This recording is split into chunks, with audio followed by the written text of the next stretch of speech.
ପୂର୍ବତନ ସରକାରଙ୍କର ଅନ୍ୟତମ ଲୋକପ୍ରିୟ ଯୋଜନା ବିଜୁ ସ୍ୱାସ୍ଥ୍ୟ କଲ୍ୟାଣ ଯୋଜନା BSKY ଆସନ୍ତା ମାସ ସେପ୍ଟେମ୍ବର 10 ତାରିଖ ଯାଏ ଚାଲିବ। ଏହା ପରଠାରୁ BSKY ବଦଳରେ ଲୋକଙ୍କୁ ଗୋପବନ୍ଧୁ ଜନ ଆରୋଗ୍ୟ ଯୋଜନା ମାଧ୍ୟମରେ ସ୍ୱାସ୍ଥ୍ୟ ସୁବିଧା ମିଳିବ। BSKYରେ ଯେତିକି ସୁବିଧା ମିଳୁଛି ଗୋପବନ୍ଧୁ ଜନ ଆରୋଗ୍ୟ ଯୋଜନାରେ ସମାନ ପ୍ରକାରର ସୁବିଧା ରହିବ। ସ୍ୱାସ୍ଥ୍ୟ ମନ୍ତ୍ରୀ ମୁକେଶ ମହାଲିକ କହିଛନ୍ତି, ବଜେଟ୍ ବିଲ୍ ପାସ୍ ହେଲା ପରେ ନୂଆ କାର୍ଡ଼ର ପ୍ରକ୍ରିୟା ଆରମ୍ଭ ହେବ।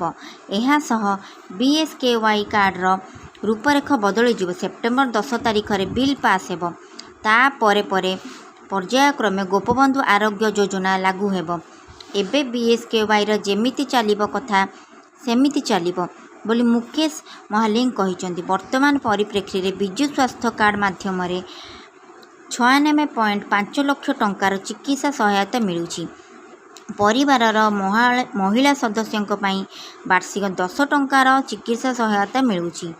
ମାସିକ 10 ଲକ୍ଷ ଉର୍ଦ୍ଧ୍ୱ ହିତାଧିକାରୀ ପ୍ରାୟ 200 କୋଟି ଟଙ୍କାର ଦେୟମୁକ୍ତ ଚିକିତ୍ସା ସୁବିଧା ପାଉଛନ୍ତି। ଏହି ସେବା ନେଇ ହିତାଧିକାରୀମାନେ ସନ୍ତୋଷ ପ୍ରକାଶ କରିଛନ୍ତି। ଆଗକୁ ନେଇ ଆସିବି ଆପଣମାନଙ୍କ ପାଇଁ କିଛି ନୂଆ ଖବର। ସୁସ୍ଥ ରୁହନ୍ତୁ, ସତର୍କ ରୁହନ୍ତୁ। ନମସ୍କାର ଓଡ଼ିଶାବାସୀ।